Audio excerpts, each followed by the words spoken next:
Hello, everyone. Good afternoon and good morning, good evening, based on your time zones. You are watching us today in the special episode of Nukkad Dialogue. I have with me a member of parliament from United Kingdom, Shri Virendra Sharma ji. Sharma ji was first elected as member of parliament in the Ealing Southall by-election on July 19th, 2007. The by-election was called following the death of a sitting member of parliament from the Labour Party, Piara Khabra, and Virendra Sharma's arrival in the parliament was the end of a long chapter of public service and this beginning of another long and a very interesting public service journey. Since 2007, he has been elected twice more, both with significantly increased majorities. More recently, in 2015, he was re-elected with more than a majority of nearly 19,000 votes. And without any doubt, he is one of the leading member of parliament and a global leader in the world. He is most loved, probably the most loved Indian origin politician in the world.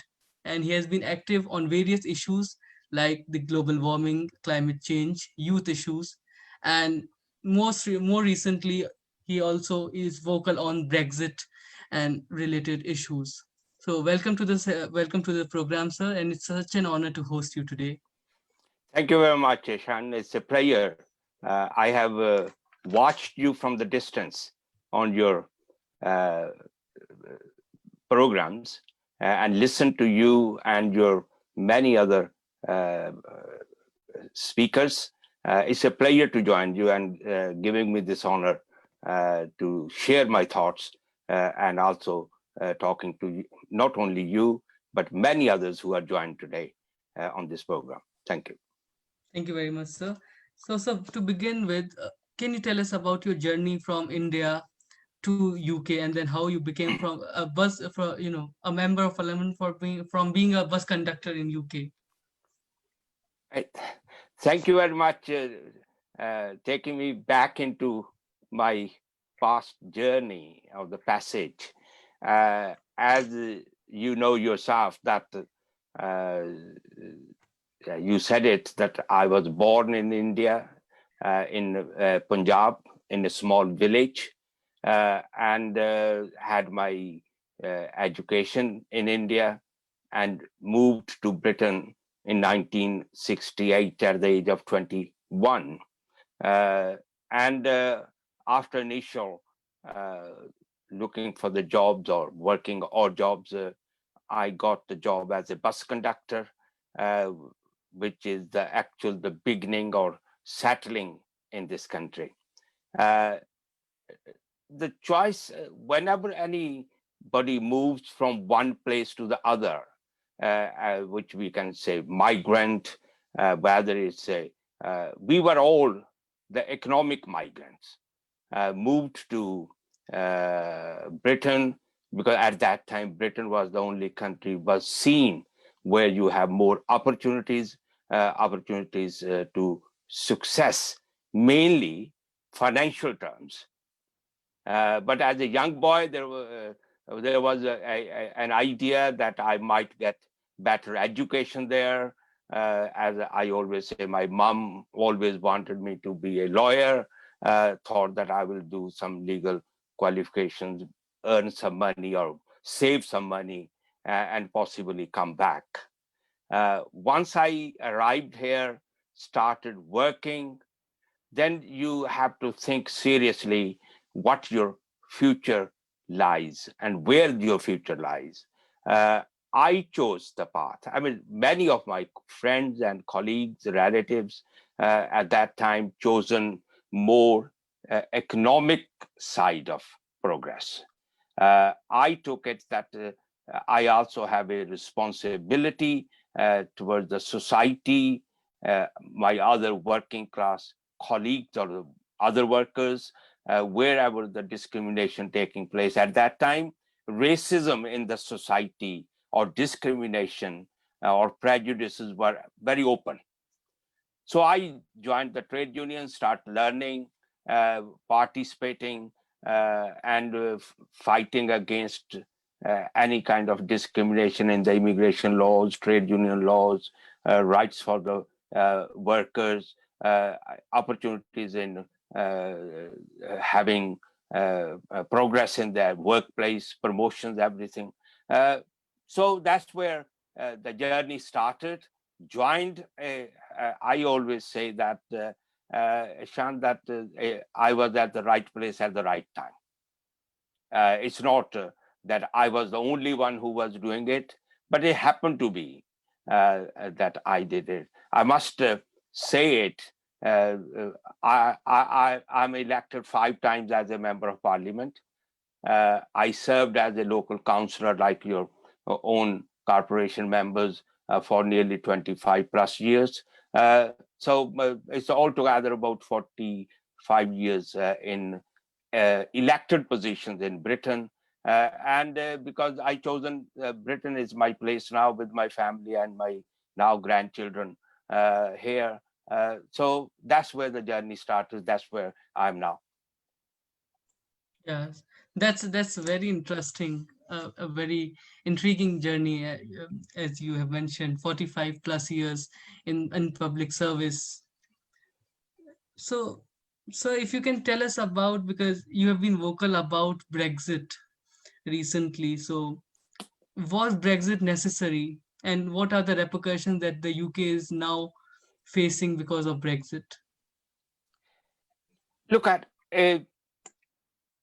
I was always very vocal when Britain decided to join EU. I was very openly supporting that. So I was open that in 1974. I had, through the trade unions at that time, I'm not boasting or praising myself, but my name was around through the trade unions. When I was raising that point, it was seen as a trade union plus a black person or black and minority ethnic, whatever the term nowadays people are using. Voice was heard.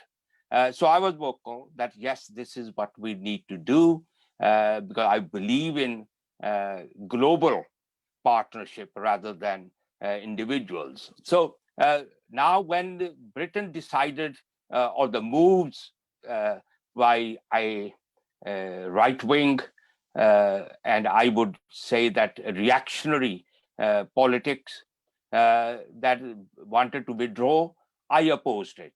I opposed it outside the parliament and within the parliament. But when the referendum took place, the people of Britain, I still feel there was element of racism, element of prejudice, element of that we are the superior than the rest of the world, that played part in it. So now you can see it. I, as a layperson, would say that it's a marriage of 40 years, settled marriage, no problems, nothing at all. Suddenly, one person, one side, husband or the wife, comes out and says, "Look, I'm divorcing you tomorrow," without any reasons. That disturbance create. And that is what is happening now. Britain is facing that difficulties by coming out unnecessarily, now trying to settle down outside EU, but also don't want to total breakup. They still want some trade to be done with the EU because they know that it is not possible without that. Then looking for the new markets and hoping that India will work with us and other Southeast Asian countries will work. They see it, China as a threat on one side. Now EU is becoming a threat at the same time. You're looking for a new market. So I think that Brexit was a mistake. Coming out of EU is a mistake. Brexit is a mistake, and it will take years to settle down. As I said, whether it's as take it as a joke, but if you look at the sincerity of it, that marriage breaking down is not an easy option for anybody, and that's where the mistake was made by the present government and many others who supported that. Even a section of the Labour Party supported Brexit, but then there was the Conservatives and other political parties who also supported us on that point, but it was narrowly, we lost the point, and let me see how it goes. Yeah, so the challenge in Brexit is also to maintain a good relation with Northern Ireland and Scotland. How do you see that? Because No, only Wales and England is out of Brexit. if you look at the Britain geographically and a United Kingdom, then you have the Scotland, Ireland, Wales, and England. And then Scotland, who is still part of Britain, tried to get out of Britain, have seen it, that it will be affected them. And then internal problems between the United Kingdom means that England is on one side, Wales feel it, that we should stay in Europe. Ireland believes it, part of Ireland believes in it. The others are confused in a sense, because confusion is created by the government of UK rather than one part of section of UK. So there's no easy answer. It is now we have to wait and see how the day-to-day politics develop, the effects of we are looking at 24 hours to 72 hours lorry queues, lorries waiting to enter Britain, and then the food prices going up, and all that kind of thing. We have to wait and see. I say that it is just imagination what will happen, but we can see it on a day-to-day basis. The prices are going up, the food shortage is there, because we still depend on fresh fruit and the vegetables and many other items from Europe. The rates will go up, then the public will be upset. So we have to wait and see. But effects, in my view, a political judgment is that it is a mistake the present government and those people who advocated it, they made, and the consequences will be the future generations to face. Maybe the debate will reopen after a few years, that we need to go back and join the EU and have the terms and conditions at the then proposed by the powerful forces at that time. Yeah, so you mentioned about white supremacy and racism that people faced in earlier times. You in January also spoke about in the parliament about decolonizing the British curriculum. So how do you see that? And Shashi Tharoor also gave a speech in the Oxford, I think, debate on does Britain owe reparations to India? So how do you see that, and what's your opinion on that? For over, if not nearly 30 years plus, when I was a local councillor and working for the Labour Party for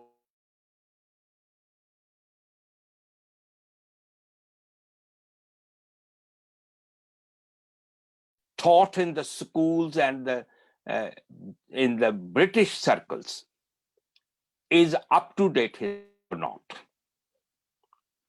I always believed that what is taught in British history is what good Britain has done when they were a colonial power.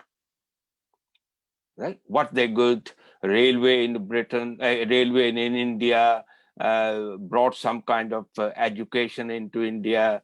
Whether we argue on that is a different story, but they presented that as a positive sign that what they have done in African countries. I always argued that no, it's not true, because the reason was that I was brought up in India, I studied in India, I knew our previous history, ancient history of India, I studied while I was in the university. Then that ancient history gave me some ideas what kind of the society we had, education in Patliputra and other places, we always had that view as well. The values India gave to the world. Uh, Many rishis has campaigned on those educational developments in India. So I always felt that no, Britain has not given us something new, but they added into, and in as far as I'm concerned, they destroyed part of it. That's my belief. And I campaigned on that. So I continue campaigning on it, and I still campaigning on it. Then I, as a Punjabi myself, born in Punjab in a village, Jallianwala Bagh Saka incident, Amritsar, was quite close to my heart because I don't live far from Amritsar. So I felt that Britain, what Britain at that time done, British government should apologize. That's the beginning of in the parliament, that session many years ago. Many governments, or conservative Prime Minister Cameron came very close to it of apologizing. And my argument was that you should apologize in the House of Commons, in the chamber, rather than going to Amritsar and saying that it was unfortunate incident. It's not unfortunate, it's very planned, and we should apologize that. And that's where, and I also continue when I was speaking on Jallianwala Bagh, I raised that it's not only Jallianwala Bagh, we need to look at the history. I'm not saying that just destroy what you have written as the British historians and others, but you should also add that Jallianwala Bagh Saka, West Bengal famine, what was the role of the then Prime Minister. You then also now, I just a few weeks ago raised again on the different subject that how the National Trust has produced a book of 100 buildings in Britain, which was built with the support or the money stolen by some individuals from slavery as well as from India, how the Commonwealth was looted. And I raised again because some sections saying trust have no duty to publicize that book on that.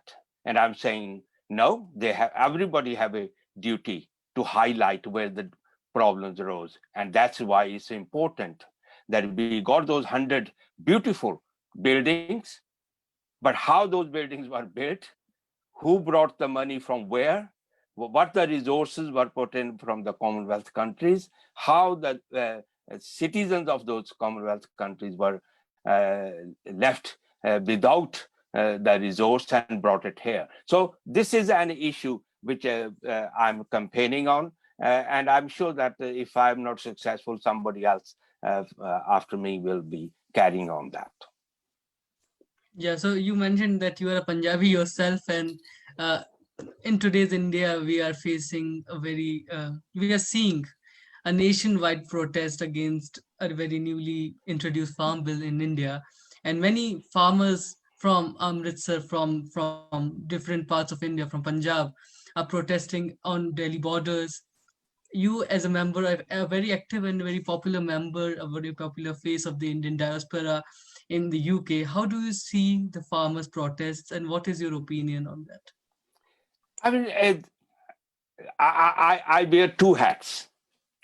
One is that I'm a British member of Parliament. Okay, that's why I have no authority, or I should not be speaking on the internal administrative matters of a different country, because I'm a British elected, but element of in me and many other diaspora people from the Indian subcontinent still have, especially the first generation, have passion for their motherland or where they were born. And that's where I'm not a lawyer, so I don't know the details legal side of the bill. But as a politician, as a member of parliament, as a Democrat, I believe that there's always a responsibility lies with any government when they're introducing anything, and then when there's a protest, they have to listen and accommodate in a democracy, in a democratic structures. If you are authoritarian, that's different story. When you can see, whatever reasons, you can see thousands and thousands of people arriving, protesting for whatever reasons. I as a Indian born, I know many reasons behind how, and this is not only, I put it very, and everybody agreed with me that it's not a Punjabi farmers issue. But though Punjab is the main agriculture state, that is projected as a Punjab, and it's not a religious issue. It's not. I come from a very small farming family background. I'm not a Sikh. My family is Hindu. My grandfather was a farmer. My father, until he went into the profession, he was as a student, as a child in the village, he was a farmer. So it means that we come from, but we are the small holding. We are not the zamindars. We are the Kisans family. So it's not the Punjabis. It's all over the country. So when the demonstration or has started all over the country and people started moving towards Delhi, protesting, then there is the only way you can solve the problem, whatever two sides are sitting there. As a trade unionist myself, I would say that strike is there, but the employer need to look at that how we can have a dialogue on that, rather than this is annoying, because you are going to run your business. As a government, you have to run the country. So you need to look at it, that where it is, and see how best we can. That's why I praised Amit Shah when he called that we should have a meeting. He invited, encouraged everybody that we should have a table talk and discuss it.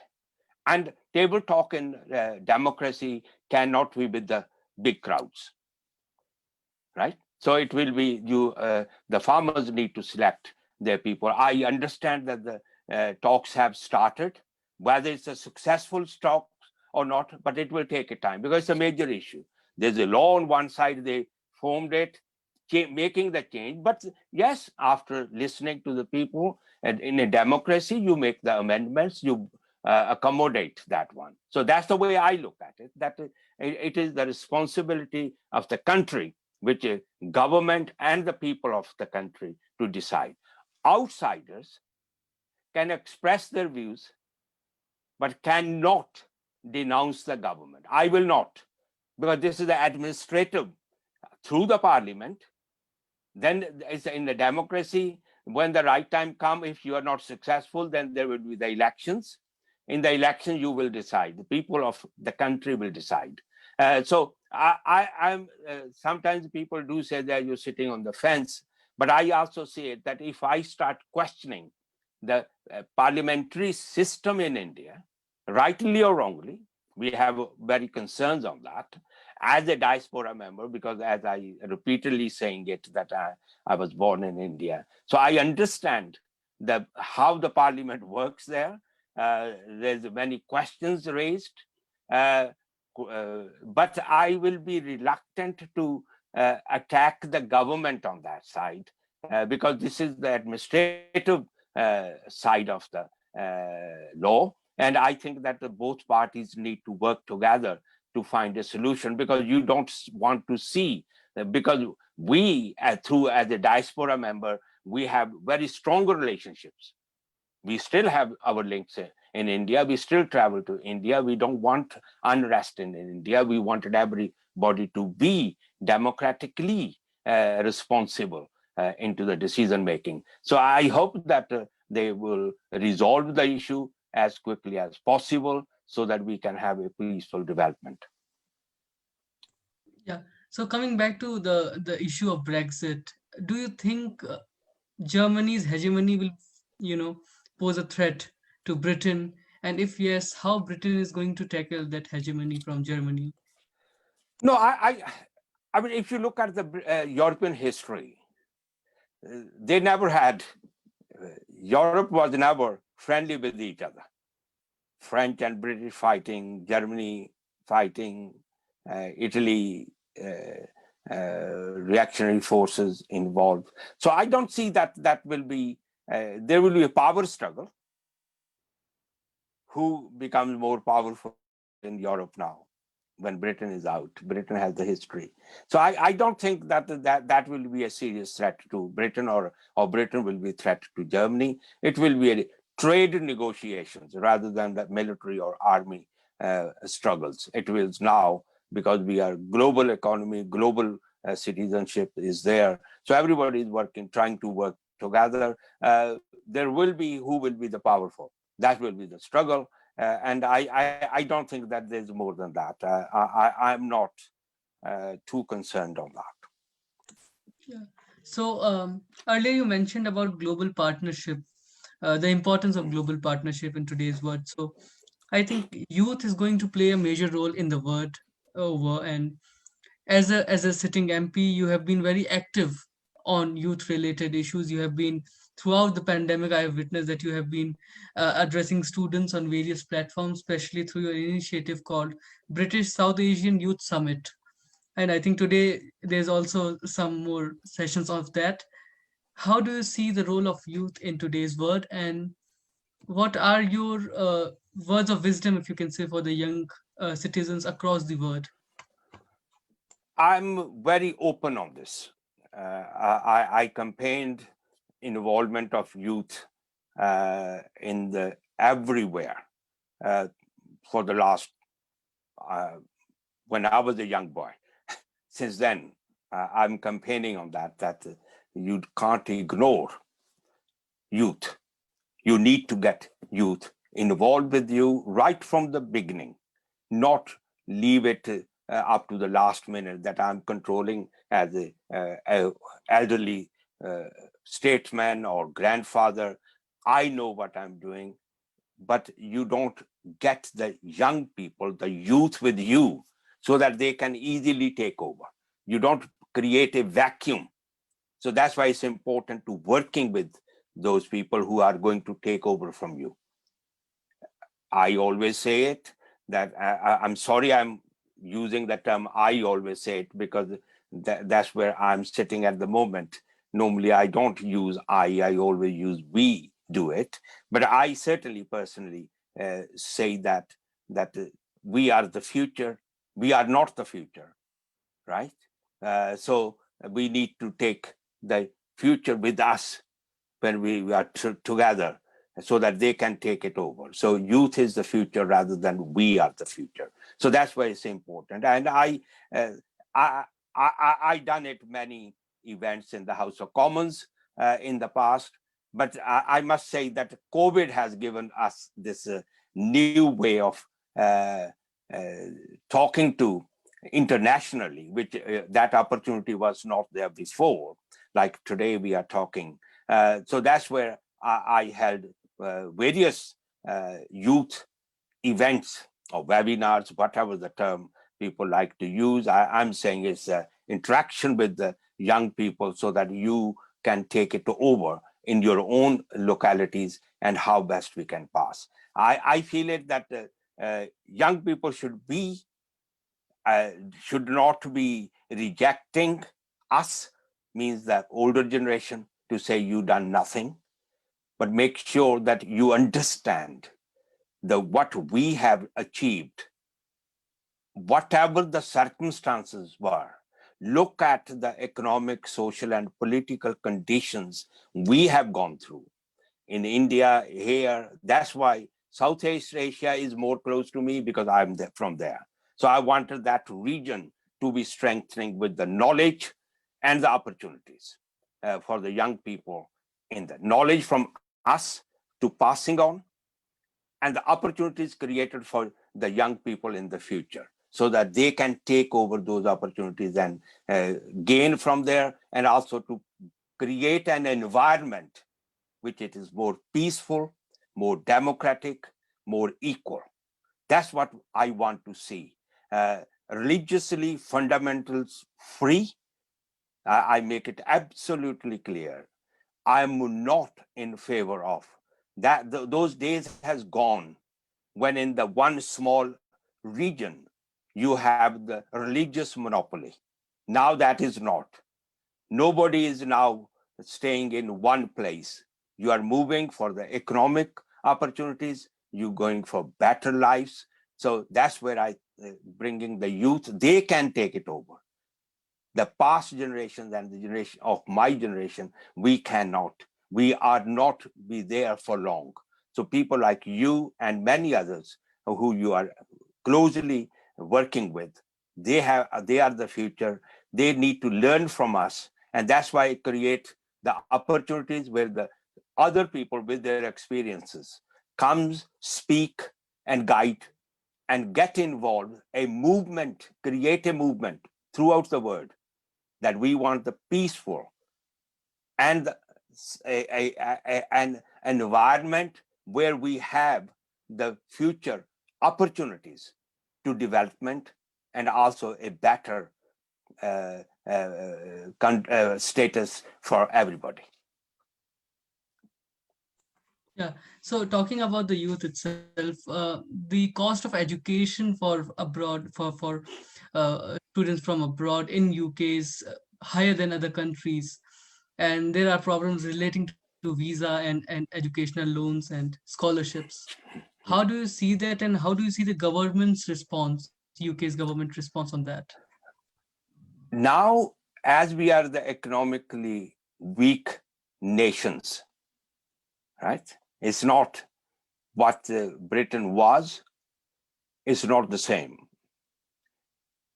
But historically, the education system is considered to be better in Britain. And that's why they're charging more. I always campaigned, and along with my other colleagues in the parliament, international students are the major source of income as well. Education has become a money-making exercise throughout the world. I always believed, and I always campaigned, I supported it, that education and health are the two areas which should be free for everybody. It should not be charged, because when the financial constraints comes into it, people are then getting reluctant. They can't afford to pay for the good health. They can't pay for the education. What will happen? Elite will succeed. The people who have extra money or resources, they will have the upper hand on those people. We want to create an equal society. I along with many of my colleagues, we campaigned for better education, but free education and free health services. We carry on NHS. But Britain, under the, again, I don't want to make it party political, present government and the previous governments as well, looking at that how to support the financial side of it. They started asking for money. That's why we are losing Indian students and the Chinese students going to America, Australia, and New Zealand rather than coming to Britain. But now it's becoming more easy than what it used to be. I hope that all economic problems faced by the whole world we will overcome soon, and then we will carry on fighting for the better education, free education, better health services, but free health services for all, so that we can have the equal status and people can compete on equal levels rather than there's other threats to any individual's future chances. So, coming back to the where you were talking about how you interacted with thousands of youth during this pandemic, what is the response of and how is the response of the UK government on COVID-19? How far they are successful and what are the challenges that you all are tackling? You know that Britain will be the first country in the world who will be start getting the vaccination and providing it to the people at the different levels. Britain has responded. Again, I bring it my party line into it, that they failed. They were slow in responding. British government is criticized internally by all sections. The scientists has criticized, people in the National Health Services or health services in generally has criticized, professionals and the politicians have criticized of the slowness, responding late into the questions. When they were advised to take steps, they delayed it. That is the failure. But I think that it's the international issue. Again, I come back that I said in the parliament that this is not the responsibility of Britain. It's a responsibility of everybody in the world. So all the governments need to come together to find a solution to it and follow the guidelines. Whether it is the right guidelines or not, time will show. At the moment, whatever the guidelines given by the professionals to you, we should globally follow it. But in Britain, present government was criticized for the lateness in responding to. That's why we could have avoided many deaths. And I again say one point, it's also the responsibility of the people as well to follow the guidelines rather than saying, no, nothing will happen. It can happen. It may happen, but we don't know whether it will happen or not. So to avoid that if into it, just follow. And these are very basic guidelines. It's not major guidelines that one cannot afford to deal with it. So through your this morning, I'm also taking this opportunity to say, wherever you are, follow those guidelines and make sure that you avoid that, not only for yourself, not only for your family's sake, but on society's sake as well. Yeah. So you said that all the governments have to come together and they have to collaborate on such issues. Another issue that we all are facing is climate change, and Labour Party in 2008 introduced the Climate Change Act in the UK Parliament, and recently the Boris Johnson government in the UK have said that by 2060 they are planning to make UK carbon neutral. And I think you were one of the supporter of the Parliament bill on clean energy. So how do you see UK and other governments tackling these problems like clean energy and climate change? And how do you see the role of youth in that? I mean, it comes back to the same. Governments makes the laws. They, under any professional advice, they set up the scene. The characters in those scenes are the public. First, we need to look at that how the public is responding. There's many basics. I mean, it was a pity actually, the role in the last 4 years from USA president was not very friendly way of dealing the issues. I'm not saying whether it was the right person or not, but the political advice from their directions were or perceptions given was wrong. And part of that climate change delay and the Paris agreement and all that was delayed, and confusion was created, where before that USA, Britain played a frontline role in this area. And I feel it that we can achieve it, but with the new ideas. But again, I come back, it is the responsibility of the public to cooperate. So unless the people and the youth, through education, awareness, their own groups, they can play the major part to educate the next generation. The lawmakers are the present generation. If you look at the age group of the politicians who are making the laws, where they fit into the today's, which group they fit into.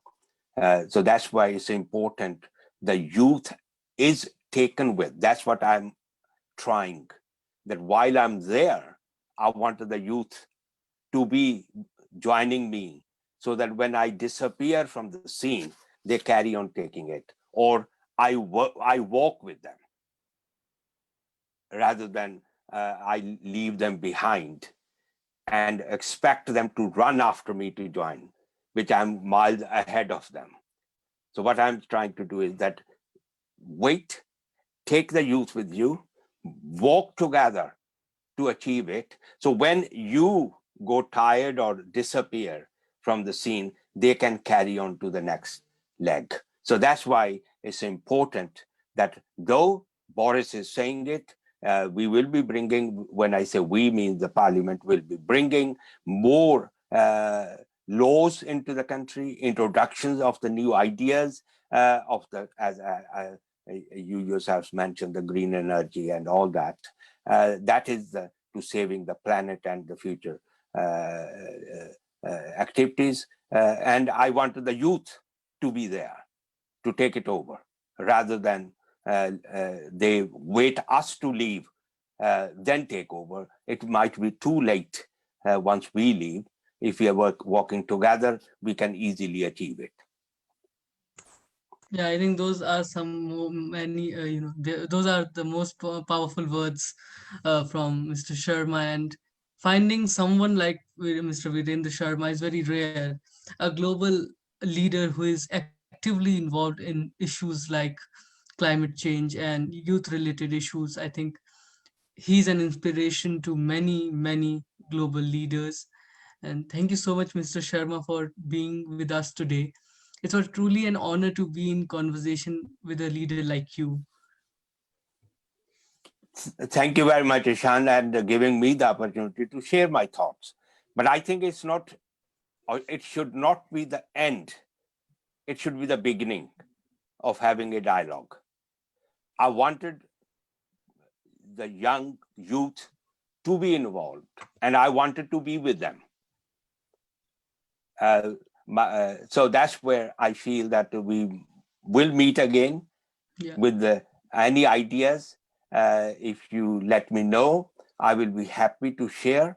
But I wanted to create that youth movement, which can, I feel proud that I have left the legacy with the young people, and they should be saying that, yes, they were the people before us. And we should say people coming after us. You should be saying, the youth should be saying they were the people before us who actually had some kind of a vision rather than a selfish approach. I don't want to be a selfish. I want to be a visionary and supportive to the future generations. Indeed, and most certainly, I think most of the young citizens are with you and with global leaders like you who are actively voicing our issues and are supporting us from the back to raise our opinions, to raise our voices in public. Thank you so much, sir, and Thank you. we look forward to interacting with you again very soon. And thank you very much for everything that you are doing for the youth. Thank you very much. God bless you. All the best. Thank you, sir, and have a nice, great day. And you too. Bye.